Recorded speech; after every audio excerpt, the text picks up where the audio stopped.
Hai, sebelum ke ceritanya, klik like, subscribe, dan komen ya. Jangan lupa bagikan juga di sosial media kamu dan aktifkan tombol loncengnya supaya kamu bisa mendapatkan update terbaru dari channel ini. 23. Kami mengadakan pesta gila-gilaan Sadie kesalahan fatal, Charter. Memberiku mikrofon pada bagian paling penting? Sekarang kau tidak akan mendapatkannya kembali. Akhir cerita adalah milikku. Hahaha. Oh, enak sekali rasanya. Aku pasti hebat dalam hal menguasai dunia. Namun, aku melantur. Kalian mungkin melihat laporan berita mengenai matahari kembar yang terbit di atas Brooklyn pada pagi tanggal 21 Maret. Ada banyak teori, kabut di udara akibat polusi, penurunan suhu di atmosfer bagian bawah, makhluk luar angkasa, atau barangkali kebocoran gas limbah lagi yang menyebabkan histeria massa. Di Brooklyn, kami suka sekali dengan gas limbah. Namun, aku bisa membenarkan bahwa memang sempat ada 2 matahari di angkasa sebentar. Aku tahu hal ini karena aku berada di dalam salah satunya. Matahari yang normal terbit seperti biasa. Namun, ada pula prahura yang bersinar terang saat muncul dari dalam duat, muncul di pelabuhan New York dan memasuki langit dunia manusia.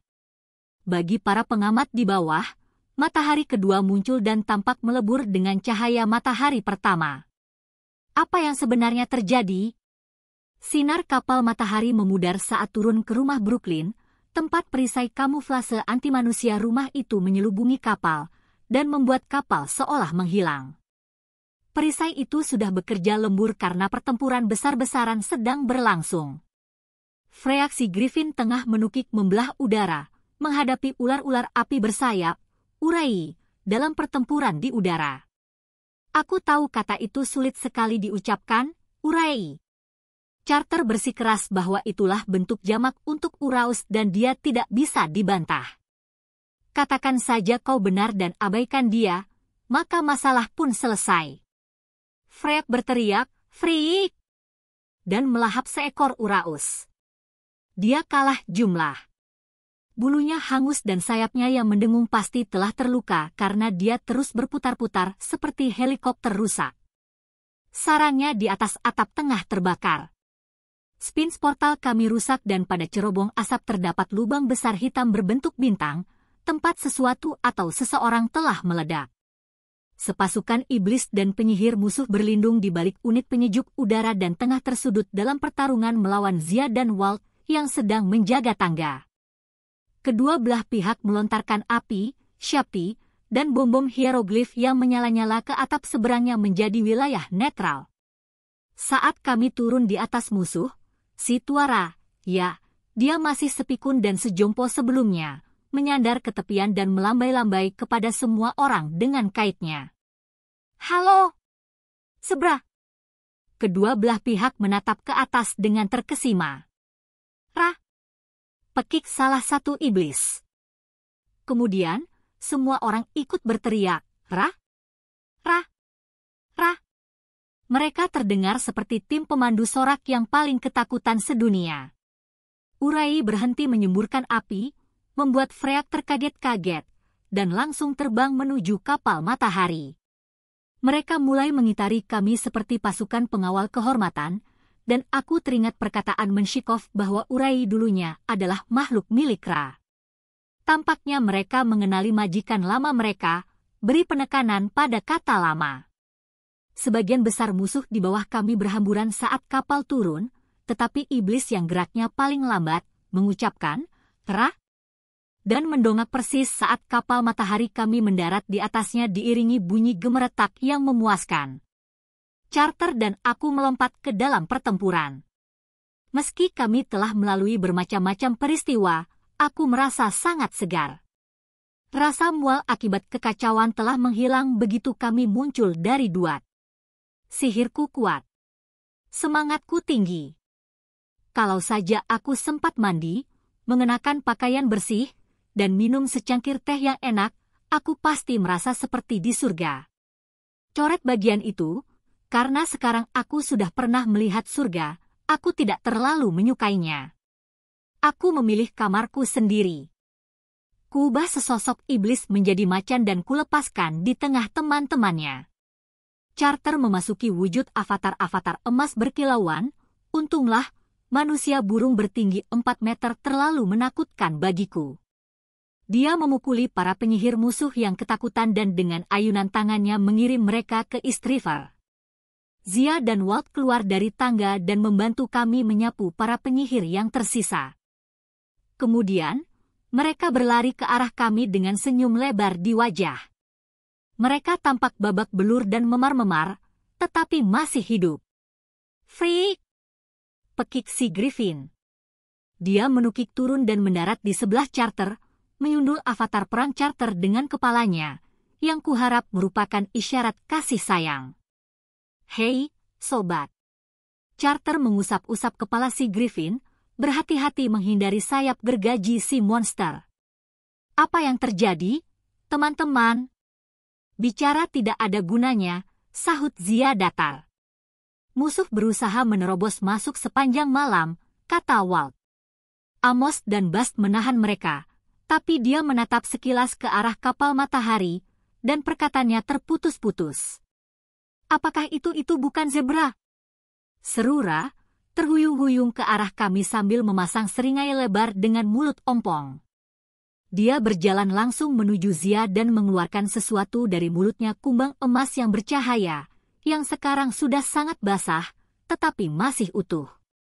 Dia menyodorkannya kepada Zia. Aku suka zebra. Zia mundur. Ini Ra, penguasa matahari? Kenapa dia menawariku kumbang? Dan, apa yang dia maksud dengan zebra? Tanya Walt. Ra memandang Walt dan mendecak-decak tidak setuju.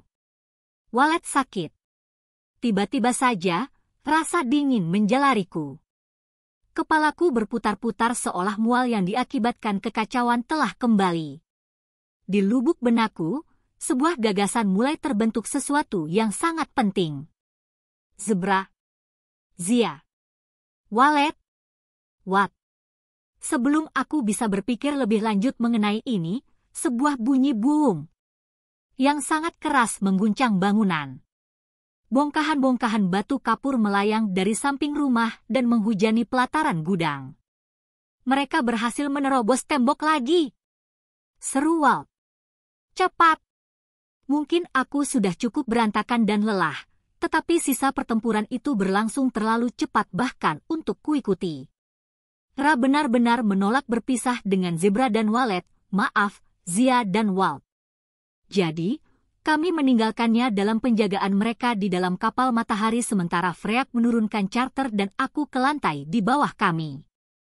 Kami jatuh dari cakarnya ke atas meja bufet dan mendapati Bast tengah berputar-putar dengan pisau di tangan, mengiris para iblis menjadi pasir dan menendangi para penyihir ke kolam renang, tempat buaya albino kami, Philip dari Makedonia, dengan senang hati menjamu mereka. Sadih! Seru Bast dengan lega. Ya, Charter, dia memanggil namaku, bukan namamu, tetapi bagaimanapun dia mengenalku lebih lama. Dia tampaknya sedang sangat bersenang-senang, tetapi nada suaranya terdengar mendesak. Mereka membobol tembok timur. Masuklah! Kami berlari melewati pintu, mengelak dari seekor wombat yang melayang di atas kepala kami, mungkin mantra seseorang yang kacau, dan melangkah memasuki kekacaubalauan total. Demi Horus, kata Charter. Sebenarnya, hanya Horuslah satu-satunya yang tidak bertarung di aula besar. Hufu, babun kami yang pemberani, tengah mengendarai seorang penyihir tua ke sekeliling ruangan, mencekik si penyihir dengan tongkatnya sendiri dan mengarahkannya menabrak dinding saat si penyihir berubah menjadi biru. Felix melepaskan sekawanan penguin kepada penyihir lain, yang meringkuk ketakutan di dalam sebuah lingkaran sihir dengan trauma. Jangan Antartika lagi! Apa saja asal bukan itu. Alisa tengah memanggil kekuatan Gap untuk memperbaiki sebuah lubang besar yang diledakkan musuh di dinding terjauh.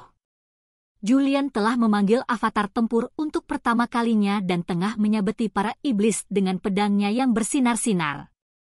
Bahkan si kutu buku Cleo sedang memelesat di sekitar ruangan, mengeluarkan gulungan-gulungan dari kantongnya dan membaca secara acak kata-kata berkekuatan seperti buta, rebah, dan kembung. Yang, omong-omong, bekerja sangat baik untuk melumpuhkan musuh. Kemanapun aku melihat, murid-murid kami memimpin pertarungan. Mereka bertarung seolah telah semalaman menanti kesempatan untuk menyerang, yang kurasa memang persis seperti itulah kenyataannya. Dan, ada pula jas-jas. Terlihat sangat sehat. Tengah merobohkan sebuah syakti musuh ke dalam perapian, tempat benda itu hancur menjadi ribuan keping. Aku dilanda perasaan bangga yang meluap-luap, dan rasa takjub yang besar. Aku begitu mengkhawatirkan keselamatan murid-murid kami, tetapi mereka malah mendominasi sekelompok penyihir yang lebih berpengalaman. Namun, yang paling mengesankan adalah Amos. Aku sudah pernah melihatnya melakukan sihir, tetapi tidak pernah yang seperti ini. Dia berdiri di bawah patung Thoth, memutar-mutar tongkatnya dan memanggil kilat serta guntur, meledakkan penyihir-penyihir musuh, dan melontarkan mereka ke dalam gumpalan badai mini. Seorang penyihir perempuan menyerbu ke arahnya, nyala api berwarna merah berkobar dari tongkatnya, tetapi Amos sekadar mengetuk lantai. Ubin-ubin pualam berubah menjadi pasir di kaki si penyihir, dan perempuan itu tenggelam sampai leher. Carter dan aku saling memandang, menyeringai, dan bergabung dalam pertempuran. Itu adalah penaklukan habis-habisan. Tidak lama, iblis-iblis berubah menjadi gundukan pasir, sementara para penyihir musuh mulai berhamburan karena panik. Jelas mereka menduga akan melawan sekumpulan anak yang tidak terlatih. Mereka tidak mengira akan menghadapi seluruh keluarga Kane dengan kekuatan penuh.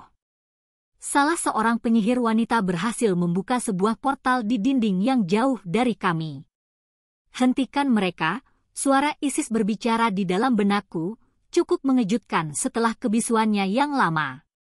Mereka harus mendengar kebenarannya. Aku tidak tahu dari mana aku mendapat ide. Tetapi kuangkat kedua lenganku dan sayap pelangi yang berkilauan muncul di kedua sisi tubuhku sayap Isis. Kuayunkan tanganku. Embusan angin dan cahaya aneka warna merobohkan musuh-musuh kami, meninggalkan teman-teman kami dalam keadaan tidak terluka sedikit pun. Dengar! Teriakku. Semua orang terdiam. Suaraku biasanya memang terdengar seperti tukang perintah, tetapi sekarang seolah diperkuat menjadi 10 kali lipat. Sayap-sayap itu barangkali juga menyedot perhatian. Kami bukan musuh kalian, ujarku. Aku tidak peduli apakah kalian menyukai kami, tetapi dunia telah berubah. Kalian harus mendengar apa yang telah terjadi. Sayap sihirku memudar saat aku menceritakan kepada semua orang mengenai perjalanan kami melewati Duat, kelahiran kembali Ra, pengkhianatan Menshikov, kebangkitan Apophis, dan pengorbanan Desjardins untuk mengusir sang ular. Bohong! Seorang pria Asia yang mengenakan jubah biru hangus melangkah maju. Dari penglihatan yang diceritakan Carter, kurasa dia adalah Kuai.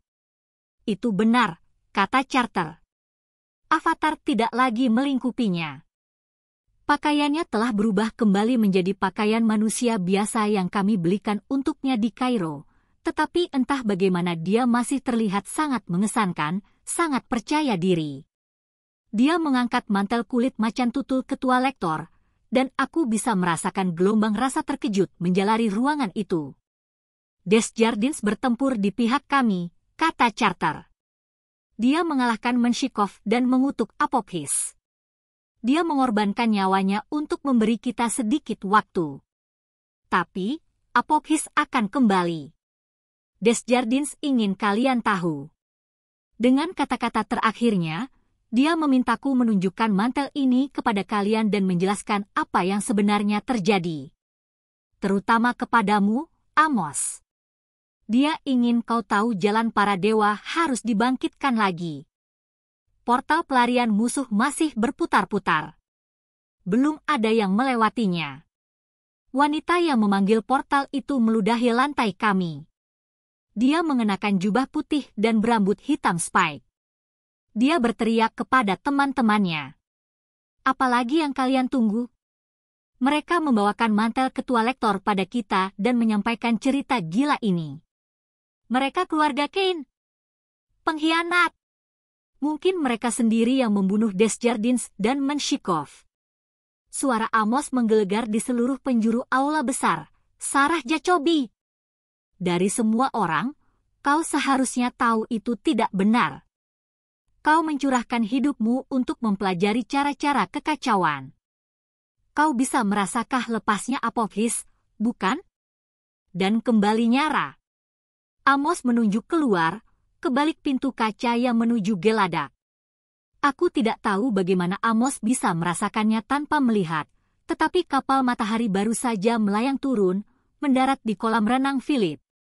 Itu adalah pendaratan yang sangat mengesankan. Zia dan Walt berdiri di kedua sisi singgasana api. Mereka berhasil menyanggara sehingga dia terlihat sedikit lebih agung dengan kait dan cambuk di tangannya, meskipun di wajahnya masih terdapat seringai konyol. Bas, yang sejak tadi berdiri di Geladak dalam keadaan mematung kaget, jatuh berlutut.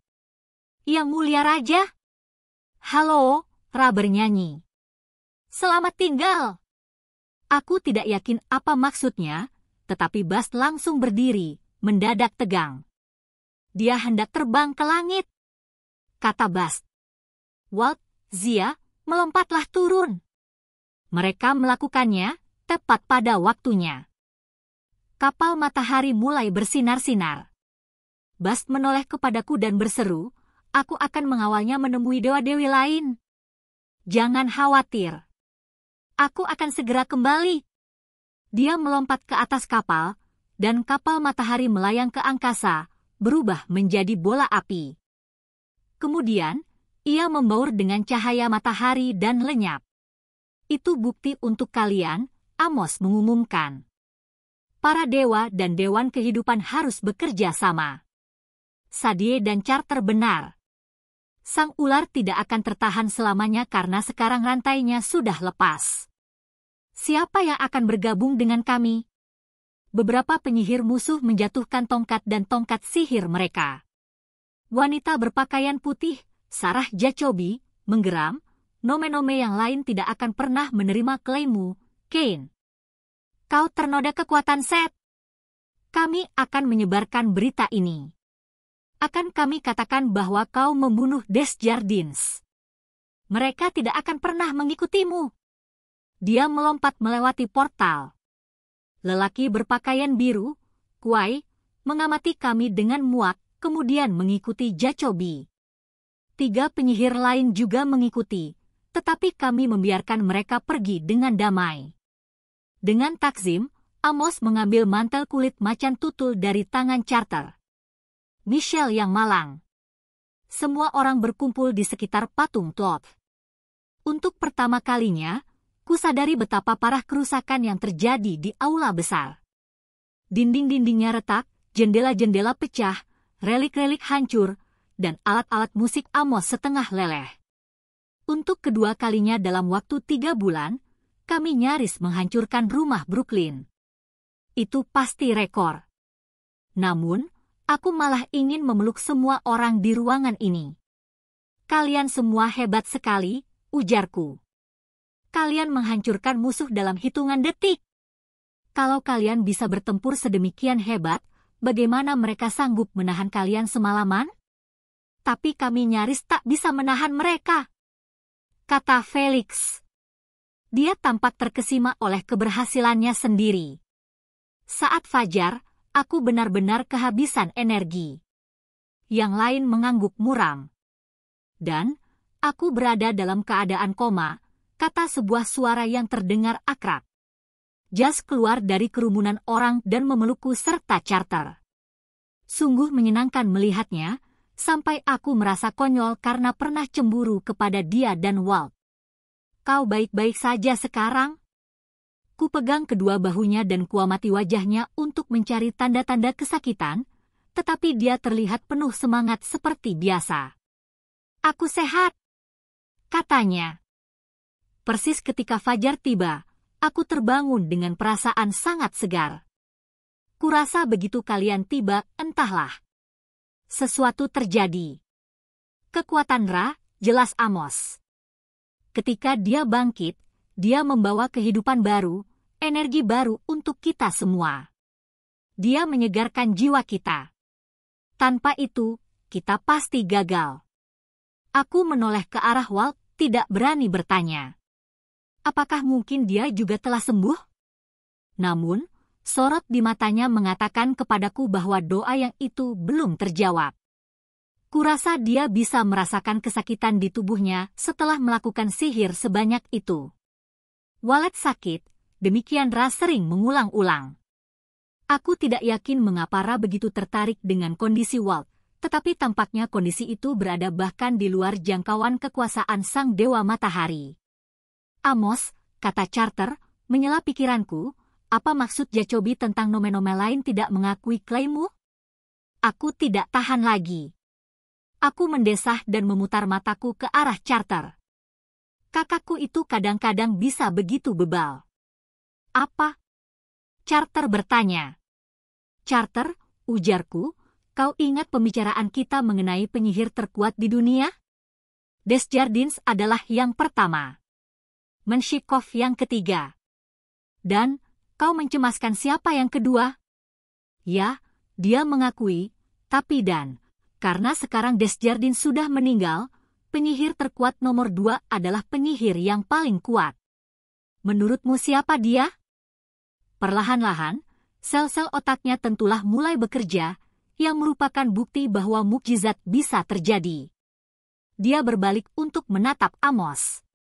Paman kami mengangguk serius. Aku khawatir begitu, anak-anak. Amos mengenakan mantel kulit macan tutul itu di bahunya. Suka atau tidak, tanggung jawab kepemimpinan jatuh kepadaku. Sekarang, akulah ketua lektor yang baru. 24. Aku membuat janji yang sangat sulit ditepati saat aku tidak suka perpisahan, tetapi aku harus menceritakan begitu banyak perpisahan. Tidak, Carter. Ini bukan undangan untuk mengambil alih mikrofon. Minggir! Saat matahari terbenam, rumah Brooklyn kembali rapi. Alisa mengambil alih tugas pertukangan nyaris seorang diri dengan kekuatan Dewa Tanah. Murid-murid kami cukup menguasai mantra Hainem untuk memperbaiki sebagian besar barang rusak lainnya. Hufu menunjukkan keterampilan yang sama dengan kain lap dan cairan pembersih sebagaimana dengan bola basket, dan sungguh luar biasa menyaksikan tugas mengelap, membersihkan debu, dan menggosok bisa dilakukan dengan mengikatkan sehelai kain lap berukuran besar ke sayap seekor griffin. Kami mengadakan beberapa pertemuan hari itu. Philip dari Makedonia berjaga di kolam, sementara pasukan Shakti kami berpatroli di daratan, tetapi tidak ada yang berusaha menyerang baik pasukan Apophis maupun sesama penyihir. Aku nyaris bisa merasakan keterkejutan kolektif menyebar di seluruh 360 nome saat mereka mendengar kabar itu, Desjardins meninggal, Apophis bangkit, Ra kembali, dan Amos Kane adalah ketua lektor yang baru. Fakta mana yang paling meresahkan mereka, aku tidak tahu. Tetapi menurutku setidaknya kami mendapat sedikit ruang bernapas sementara nome-nome lain memproses perubahan situasi dan memutuskan apa yang harus dilakukan. Persis sebelum matahari terbenam, Carter dan aku kembali berada di atas atap saat Zia membuka portal ke Kairo untuk dirinya dan Amos. Dengan rambut hitam yang baru dipotong dan satu setel jubah abu-abu kecoklatan yang baru, Zia terlihat seolah belum berubah sedikit pun sejak kami pertama kali berbicara dengannya di Museum Metropolitan, meskipun begitu banyak yang terjadi sejak itu. Dan, kurasa, secara teknis, sebenarnya bukan dia yang ada di museum, karena itu adalah Shakti-nya. Ya, aku tahu. Sungguh memusingkan mengingat semua itu. Kau harus belajar mantra pemanggil obat sakit kepala. Sangat berguna. Gerbang berputar muncul, dan Zia berbalik untuk mengucapkan perpisahan. Aku akan menemani Amos, maksudku ketua lektor ke nome pertama, dia berjanji. Akan kupastikan dia diakui sebagai pemimpin Dewan Kehidupan. Mereka akan menentang kalian, sahutku.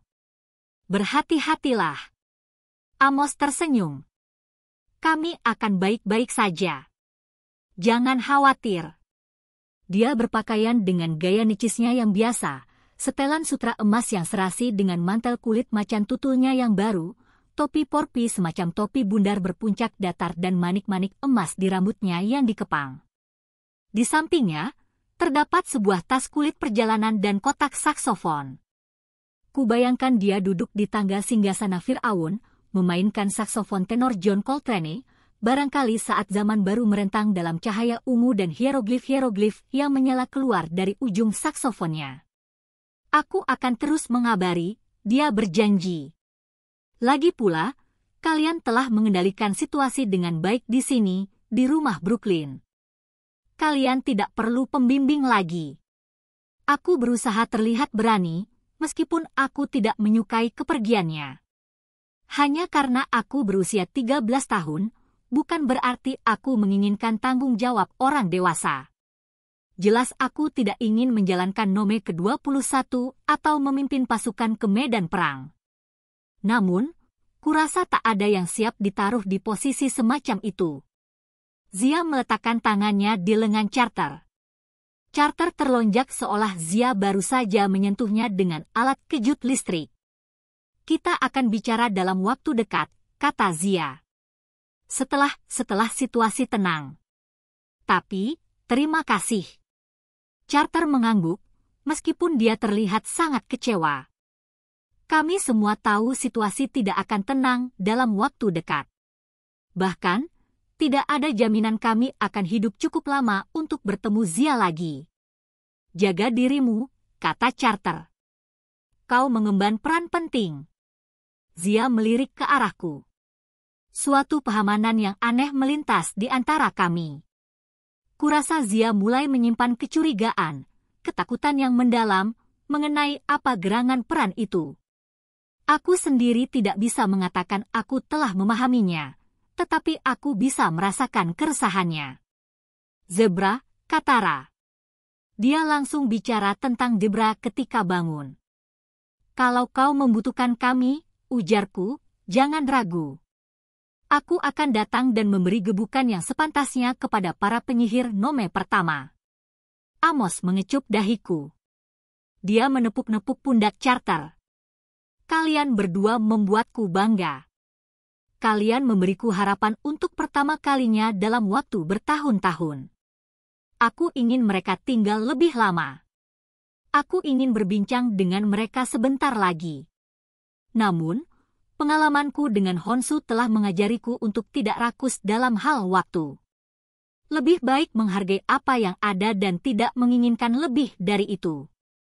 Amos dan Zia melangkah melewati portal dan menghilang. Tepat ketika matahari terbenam, Basti yang tampak kelelahan muncul di aula besar. Alih-alih pakaiannya yang biasa, dia mengenakan gaun Mesir resmi dan perhiasan berat yang tampak sangat tidak nyaman. Aku lupa betapa beratnya menaiki kapal matahari melintasi angkasa, katanya sambil menyeka kening.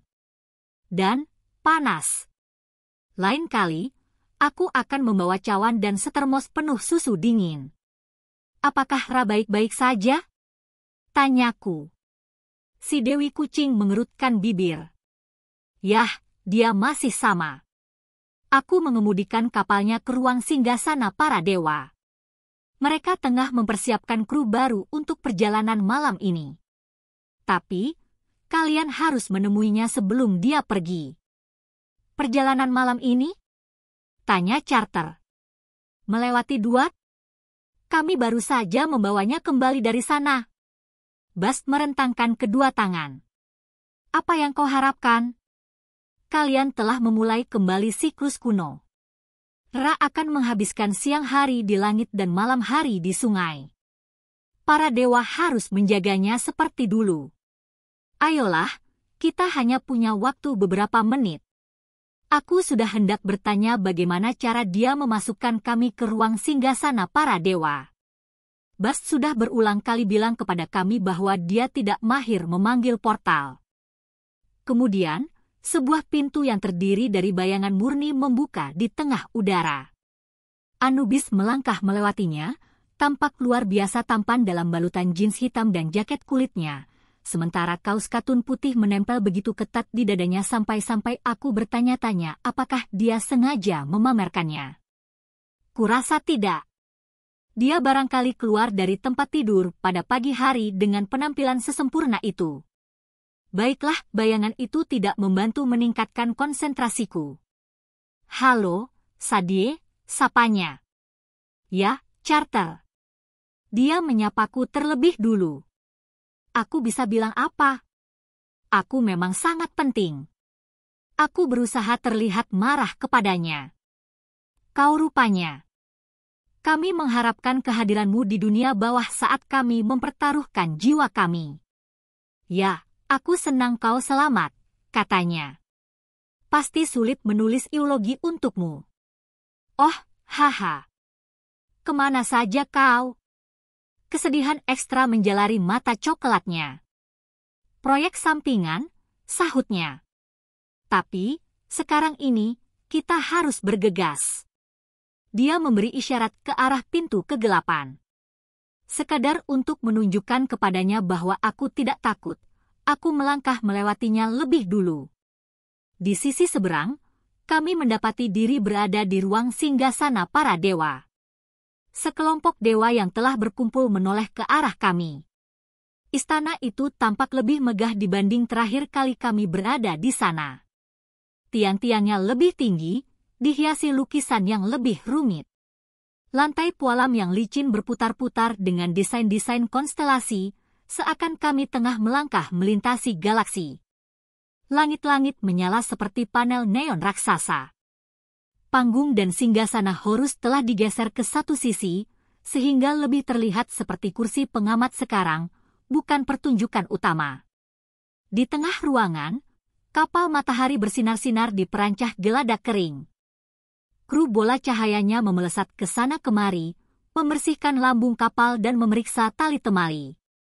Urai mengitari singgasana api, tempat Ra duduk dengan mengenakan pakaian Raja Mesir, sementara kait dan cambuk berada di pangkuannya. Dagunya tertumpu di dada, dan dia mendengkur nyaring. Seorang pemuda berotot yang mengenakan baju perang kulit melangkah ke arah kami. Kepalanya gundul dan matanya berbeda warna, satu perak, satu emas. Selamat datang, Charter dan Sadie, ucap Horus. Kami merasa tersanjung. Kata-katanya tidak sesuai dengan nadanya, yang kaku dan resmi. Dewa-dewi lain membungkuk hormat kepada kami, tetapi aku bisa merasakan permusuhan membara tepat di balik sifat resmi mereka. Mereka semua mengenakan pakaian perang terbaik mereka dan tampak sangat mengesankan. Sobek si dewa buaya, bukan favoritku, mengenakan baju zirah berwarna hijau dan membawa sebatang tongkat besar yang dialiri air. Nehbet terlihat sebersih yang mungkin dicapai seekor burung bangkai, mantel bulu hitamnya halus dan mewah. Dia menundukkan kepalanya ke arahku, tetapi sorot matanya menunjukkan bahwa dia masih ingin merobek-robekku. Babi si dewa babun telah menggosok gigi dan menyisir bulunya. Dia memegang sebuah bola rugbi mungkin karena kakek telah menularkan obsesi itu kepadanya. Fonsu berdiri dalam setelan peraknya yang gemerlapan, melempar sekeping koin ke udara dan tersenyum. Aku ingin meninjunya, tetapi dia mengangguk seolah kami ini teman lama. Bahkan, Seth berada di sana, dengan setelan disko merahnya, bersandar pada sebuah tiang di bagian belakang kerumunan sambil memegang tongkat besi hitamnya. Aku ingat dia berjanji untuk tidak membunuhku hanya sampai kami membebaskan Ra, tetapi dia tampak santai. Dia memiringkan topinya dan menyeringai ke arahku seolah menikmati kegelisahanku.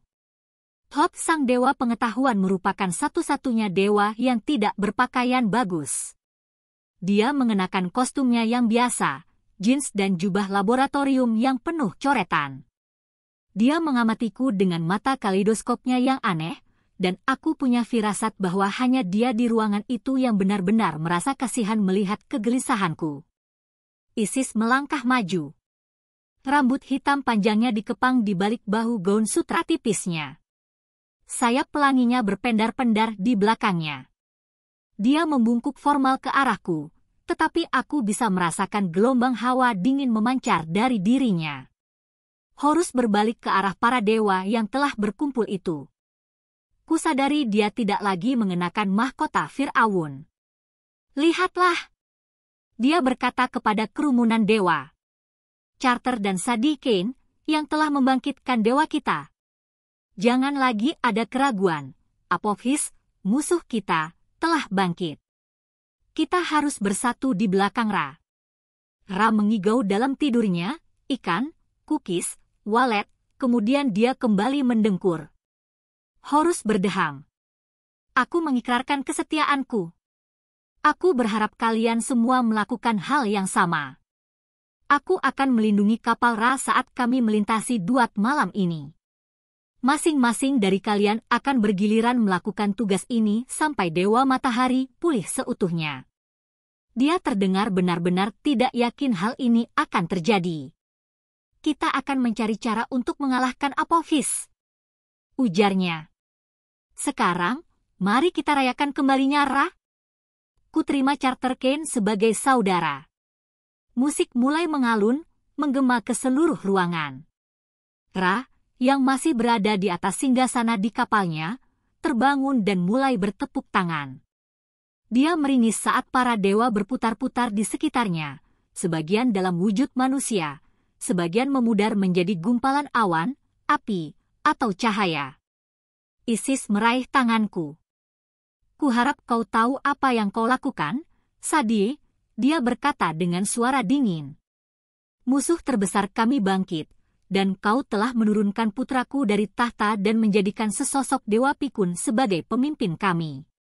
Berilah kesempatan, ujarku, meskipun rasanya pergelangan kakiku seperti berubah menjadi mentega.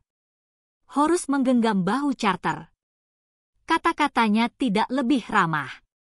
Aku ini temanmu, Charter, Horus berjanji. Aku akan meminjamkan kekuatanku kepadamu setiap kali kau meminta.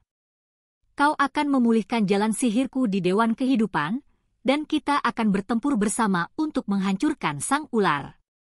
Tapi, jangan salah, kau telah membuatku kehilangan tahta. Kalau pilihanmu membuat kami kalah perang, aku bersumpah tindakan terakhirku sebelum Apophis menelanku adalah meremukanmu seperti seekor agas. Dan, kalau ternyata kita bisa memenangi perang ini tanpa bantuan Ra, kalau kau telah mempermalukanku dengan percuma, aku bersumpah bahwa kematian Cleopatra dan kutukan Akhenaton akan terlihat tidak ada apa-apanya dibandingkan kemurkaan yang akan kutimpakan kepadamu dan keluargamu untuk selama-lamanya. Apakah kau mengerti? Charter, dengan sungguh mengesankan, bertahan di bawah tatapan tajam sang dewa perang. Lakukan saja bagianmu, kata Charter. Horus tertawa di depan hadirin seolah dia dan Charter baru saja berbagi lelucon yang bagus. Pergilah sekarang, Charter. Lihatlah harga dari kemenanganmu. Mari kita berharap semua sekutumu tidak mengalami nasib serupa. Horus berbalik memunggungi kami dan bergabung dalam perayaan.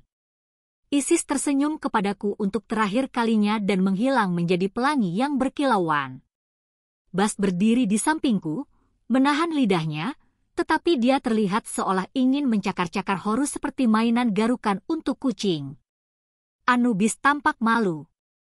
Maaf, Sadie. Para dewa bisa tidak tahu terima kasih? Tanyaku. Menjengkelkan? Wajahnya memerah. Kurasa dia mengira aku menunjukkan perkataan itu kepadanya. Kami bisa lambat menyadari apa yang penting, kata Anubis pada akhirnya. Kadang-kadang, butuh waktu untuk menghargai sesuatu yang baru, sesuatu yang mungkin akan mengubah kita menjadi lebih baik. Dia menatapku dengan mata yang hangat itu, dan aku ingin meleleh menjadi genangan air. Kita harus pergi, Bast menyela. Satu perhentian lagi, kalau kalian siap untuk itu. Harga dari kemenangan, Charter teringat. Bes, apakah dia masih hidup? Bast menghela napas. Pertanyaan yang sulit. Ke arah sini. Tempat yang paling tidak ingin kulihat lagi adalah Sani Achres. Tidak banyak yang berubah dari rumah jompo itu. Cahaya matahari yang menyegarkan tidak membantu para dewa yang sudah uzur itu. Mereka masih mendorong tiang infus ke sana kemari, menghantam tembok, menyanyikan himne-himne kuno saat mereka dengan sia-sia mencari kuil yang tidak lagi ada. Seorang pasien baru telah bergabung bersama mereka.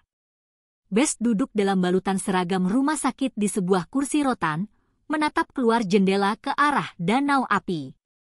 Tawaret berlutut di sisinya, mata kuda Nilnya yang kecil tampak merah akibat menangis. Dia sedang berusaha membantu Bes minum dari sebuah gelas. Air menetes dari dagu Bes. Dia menatap hampa air terjun api di kejauhan, wajah kasarnya terbilas cahaya merah. Rambut keritingnya baru disisir, dan dia mengenakan celana pendek dan kemeja Hawaii yang masih bersih sehingga dia tampak cukup nyaman.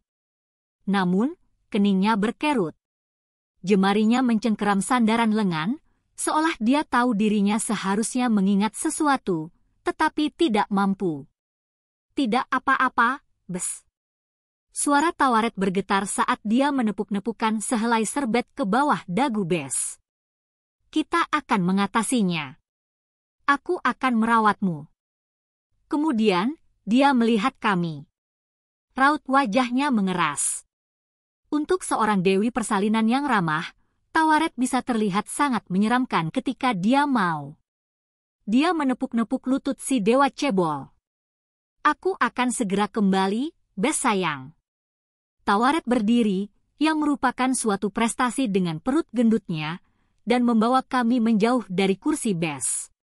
Berani-beraninya kalian datang ke sini. Seolah kalian belum cukup membuat masalah. Aku sudah hendak menangis dan meminta maaf ketika aku menyadari bahwa kemarahan Tawaret tidak ditujukan kepada Charter atau aku. Dia tengah menatap marah kepada Bast. Tawaret. Bast membuka kedua telapak tangannya. Aku tidak menginginkan ini.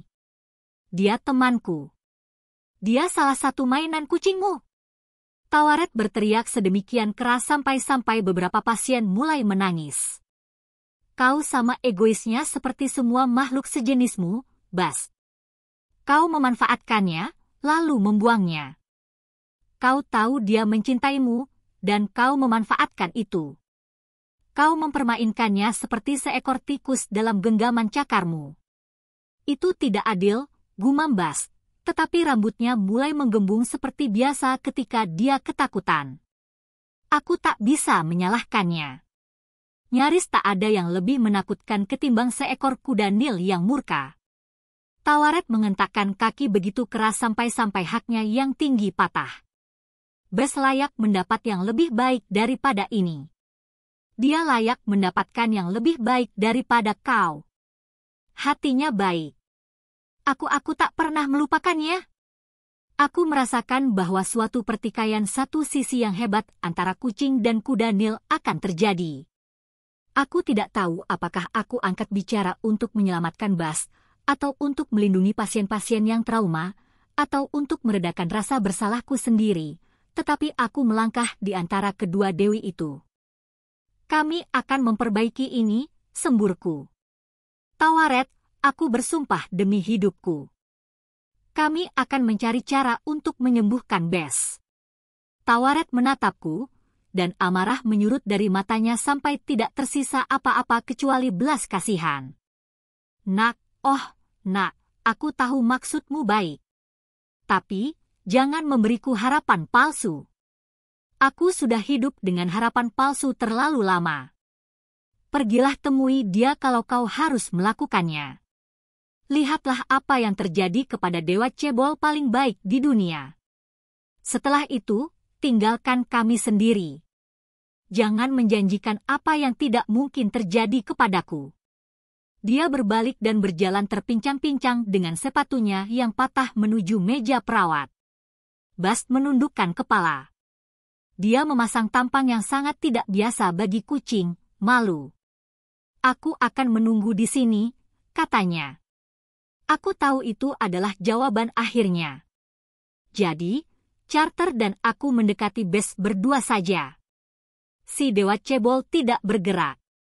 Dia duduk di kursi rotan, mulutnya terbuka sedikit, Matanya terpaku pada danau api.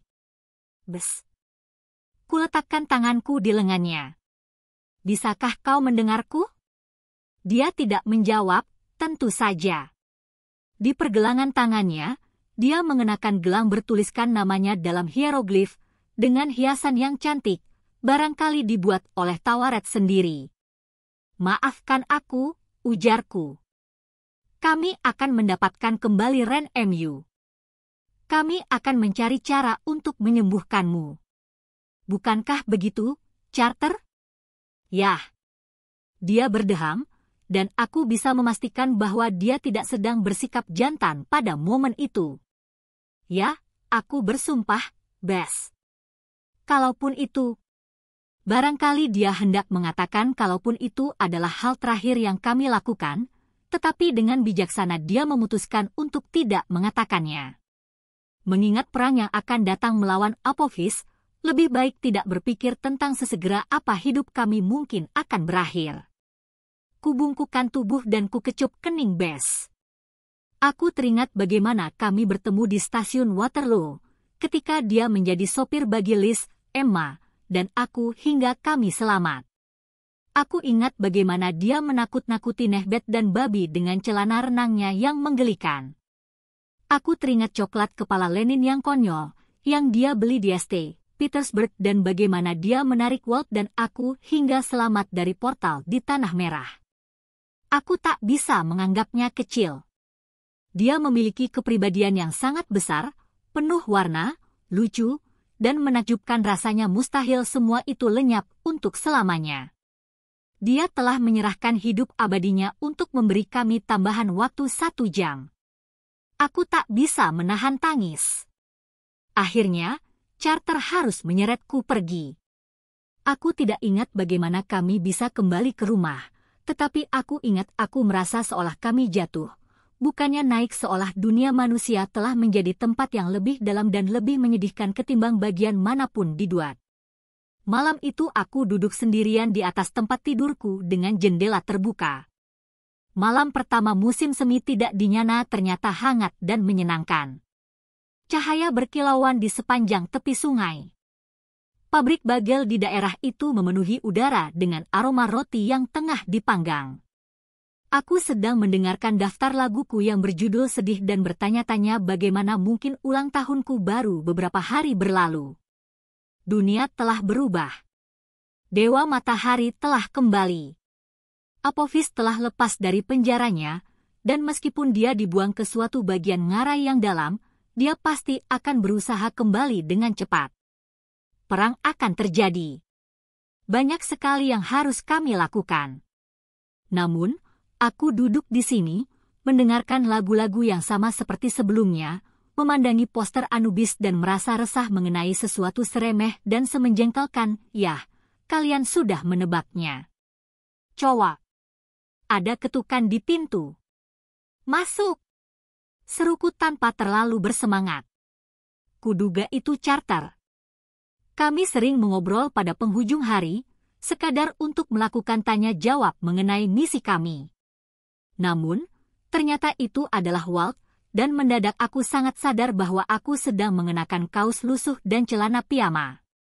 Rambutku tidak diragukan lagi terlihat semengerikan rambut Nehbet. Tidak masalah bila Charter melihatku dalam keadaan seperti ini. Namun, Walt, buruk.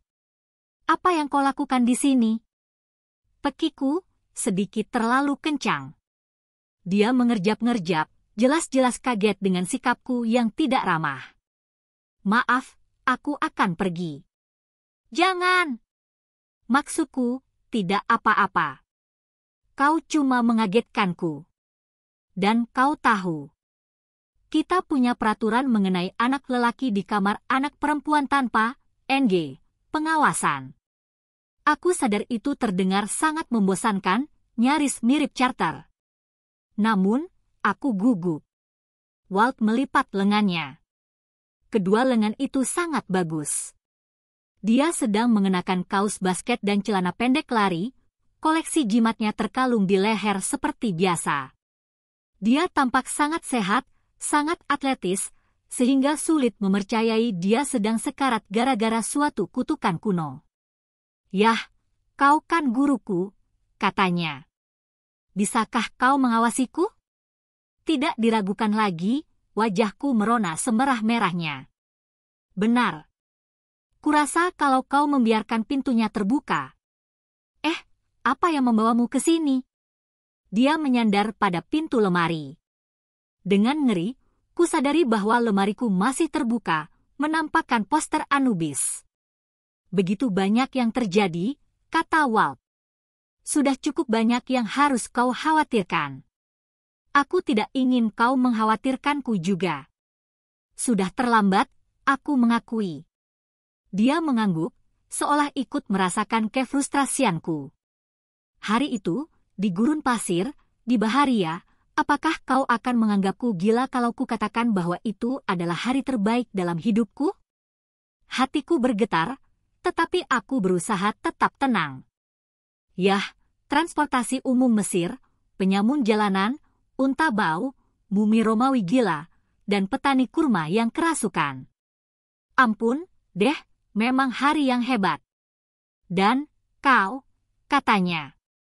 "Benar, ya, kurasa aku memang termasuk daftar bencana itu. Bukan itu maksudku. Aku merasa seperti pengawas yang buruk, gugup dan bingung, dan dilanda pemikiran-pemikiran yang tidak selayaknya dimiliki oleh pengawas." Mataku beralih ke pintu lemari. Walt memperhatikan. "Oh." Dia menunjuk Anubis. "Kau ingin aku menutup ini?" "Ya," jawabku. "Tidak. Mungkin. Maksudku, itu tidak penting." "Yah, bukan berarti tidak penting," tapi Walt tertawa, seolah kegugupanku tidak mengganggunya sama sekali. "Sadie, begini. Aku hanya ingin mengatakan, apapun yang terjadi, aku senang telah bertemu denganmu. Aku senang datang ke Brooklyn. Jas sedang mengusahakan obat untukku. Mungkin dia akan menemukan sesuatu, tetapi bagaimanapun, itu tidak masalah." "Itu masalah." Kurasa kemarahanku lebih mengejutkanku daripada Walt.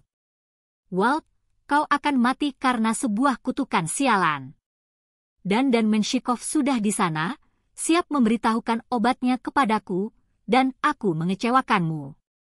Seperti aku mengecewakan Bess. Aku bahkan tidak membawa Ra kembali dengan benar. Aku sangat marah kepada diriku sendiri karena menangis, tetapi aku tak bisa menahannya." Walt mendekatiku dan duduk di sebelahku. Dia tidak berusaha memelukku, yang sama sekali bukan masalah. Aku sudah cukup bingung. "Kau tidak mengecewakanku," katanya. "Kau tidak mengecewakan siapa-siapa. Kau melakukan tindakan yang benar, dan itu perlu pengorbanan." "Bukan kau," ujarku. "Aku tidak ingin kau mati." Senyumnya membuatku merasa seolah seluruh dunia hanya tinggal berisi 2 orang saja. "Kembalinya Ra mungkin tidak menyembuhkanku," katanya, "tapi itu tetap memberiku harapan baru." "Kau luar biasa, Sadie. Entah bagaimana, kita akan membuat ini berhasil. Aku tidak akan meninggalkanmu." Perkataan itu terdengar sangat bagus, sangat menakjubkan, dan sangat mustahil. "Bagaimana kau bisa menjanjikan itu?" Matanya melayang ke gambar Anubis, kemudian kembali kepadaku. "Pokoknya, cobalah untuk tidak mengkhawatirkanku. Kita harus berkonsentrasi untuk mengalahkan Apophis. Punya ide bagaimana caranya?" Dia memberi isyarat ke arah meja di samping tempat tidurku, tempat alat perekam lamaku yang sudah usang berada sebuah kado dari kakek nenekku dulu sekali. "Beritahu orang-orang apa yang sebenarnya terjadi," katanya. "Jangan biarkan Jacobi dan yang lain menyebarkan kebohongan mengenai keluargamu. Aku datang ke Brooklyn karena aku menerima pesanmu yang pertama rekaman mengenai piramida merah, Jimat Jet. Kau meminta bantuan, dan kami menjawab. Sekarang, waktunya untuk meminta bantuan lagi. Tapi, Berapa banyak penyihir yang benar-benar berhasil kami jangkau saat pertama kali itu 20 orang? Hei, kami berhasil dengan baik tadi malam. Walt terus menatap mataku. Kukira dia mungkin akan menciumku, tetapi ada sesuatu yang membuat kami berdua ragu-ragu perasaan bahwa hal itu hanya akan membuat situasi lebih tidak pasti, lebih rentan. Kirimkan rekaman lagi, Sadie. Sampaikan saja kebenarannya. Ketika kau bicara. Dia mengangkat bahu, kemudian berdiri untuk meninggalkan kamar. Yah, sulit untuk mengabaikanmu. Beberapa saat setelah dia pergi, Carter masuk, sebuah buku terselip di bawah lengannya. Dia mendapatiku tengah mendengarkan musik sedihku sambil menatap alat perekam di atas meja samping tempat tidurku. Apa tadi itu, Walt, yang keluar dari kamarmu? Tanyanya. Sedikit nada protektif seorang saudara lelaki merayapi suaranya. Ada apa? Oh, cuma. Mataku terpaku pada buku yang dia bawa. Itu buku pelajaran lama, dan aku bertanya-tanya apakah dia berniat memberiku semacam pekerjaan rumah. Namun, sampul buku itu terlihat begitu akrab, desain berliannya, huruf-huruf mengilap aneka warna. Apa itu? Carter duduk di sebelahku. Dengan gugup, dia memberikan buku itu kepadaku. Ini, NG, bukan kalung emas. Atau bahkan pisau sihir. Tapi, aku sudah bilang aku punya hadiah ulang tahun untukmu.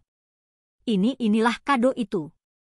Kusapukan jemariku di atas judulnya, Blackley A Survey of the Sciences for First Year College, 12th Edition Kajian Sains Blackley untuk perguruan tinggi tahun pertama, edisi ke-12. Kemudian, kubuka buku itu. Di bagian sampul dalamnya, sebuah nama tertulis dengan huruf sambung yang indah. Ruby Kane. Itu adalah buku kuliah ibu buku yang biasa dibacakannya untuk kami menjelang tidur. Buku yang itu. Aku mengerjap-ngerjap menahan tangis. Bagaimana kau Shakti pengambil di perpustakaan, jawab Carter. Mereka bisa menemukan buku apa saja. Aku tahu ini. Kado yang payah. Aku tidak harus mengeluarkan uang sedikit pun, dan aku tidak membuatnya. Tapi tutup mulutmu, bodoh. Aku memeluk Carter. Ini kado ulang tahun yang luar biasa. Dan, kau adalah saudara yang luar biasa. Baiklah, Carter. Tuh, terekam selamanya. Asal jangan besar kepala. Aku mengatakan itu saat sedang lemah. Kami membalik halaman-halaman buku itu, tersenyum melihat kumis krayon yang digambar Carter pada Isaac Newton dan diagram tata surya yang sudah ketinggalan zaman. Kami menemukan noda makanan lama yang barangkali adalah saus apelku. Aku suka sekali saus apel. Kami meraba catatan pinggir yang dibuat ibu dengan huruf sambung yang indah. Aku merasa lebih dekat dengan ibuku hanya dengan memegang buku itu, dan terheran-heran akan perhatian Carter. Meskipun aku sudah mengetahui nama rahasianya dan mengira aku tahu segala hal mengenainya, dia masih bisa mengejutkanku.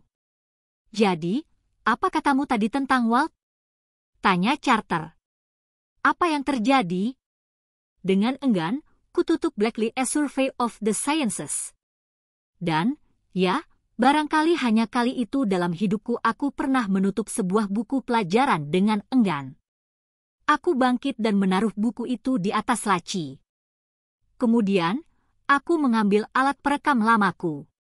Ada pekerjaan yang harus kita lakukan, kataku kepada Carter. Kulemparkan mikrofon kepadanya. Jadi, sekarang kau tahu apa yang sesungguhnya terjadi saat Equinox, bagaimana ketua lektor yang lama meninggal, dan bagaimana Amos menggantikan tempatnya. Desjardins mengorbankan nyawanya untuk mengulur waktu bagi kami, tetapi Apophis sedang berusaha keluar dari jurang neraka secepat mungkin. Waktu yang kami miliki mungkin tinggal hitungan minggu, jika kami beruntung. Hitungan hari, jika kami tidak beruntung. Amos sedang berusaha mengukuhkan diri sebagai pemimpin Dewan Kehidupan, tetapi itu tidak akan mudah. Beberapa nome memberontak. Banyak yang meyakini bahwa keluarga Kane telah merebut kekuasaan secara paksa. Kami mengirimkan rekaman ini untuk meluruskan persoalan. Kami belum tahu semua jawabannya sekarang. Kami tidak tahu kapan atau di mana Apophis akan menyerang. Kami tidak tahu cara memulihkan Ra, atau Bes, atau bahkan Walt. Kami tidak tahu peran apa yang akan dimainkan Zia, atau apakah para dewa bisa dipercaya dan membantu kami. Yang lebih penting lagi, aku benar-benar terbelah dua di antara dua pemuda luar biasa, satu yang akan menghadapi kematian sementara satu lagi adalah dewa kematian itu sendiri. Pilihan macam apa itu? Aku bertanya kepadamu. Benar, maaf, melantur lagi. Intinya, dimanapun kau berada, apapun tipe sihir yang kau praktikkan, kami memerlukan bantuanmu. Kecuali kita bersatu dan mempelajari jalan para dewa dengan cepat, kita tidak punya peluang. Aku berharap Walt benar dan kau akan merasa bahwa aku sulit diabaikan karena waktu sudah semakin sempit. Kami akan menyiapkan tempat untukmu di rumah Brooklyn.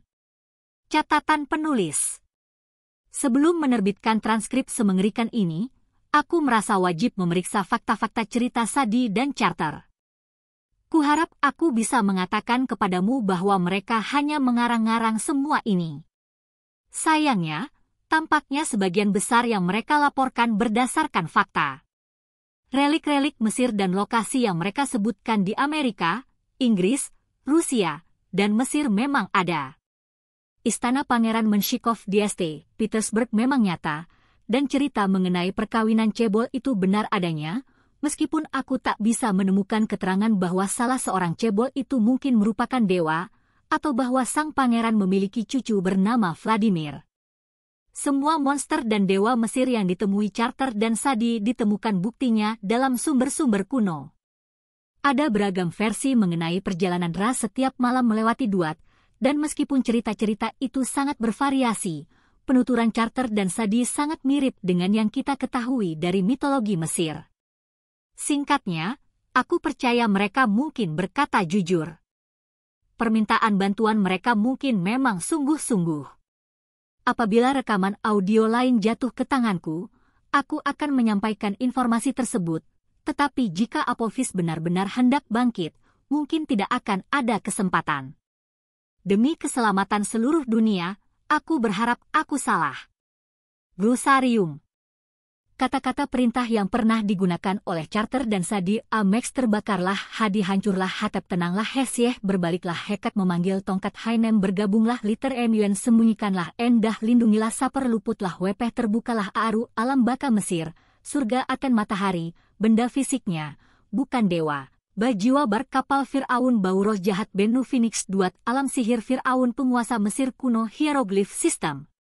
Tulisan Mesir kuno yang menggunakan simbol atau gambar untuk menunjukkan objek, konsep, atau suara Hopes pedang dengan mata berbentuk kait maet tatanan alam semesta, keteraturan Manhat palet juru tulis pisau net jeri pisau yang terbuat dari besi meteor untuk membuka mulut dalam suatu upacara Ren nama, identitas sarkofagus makam batu, seringkali dihiasi patung dan prasasti Sau pembuat jimat skarab kumbang syakti patung sihir yang terbuat dari tanah liat Shen abadi sub pasar terbuka stele.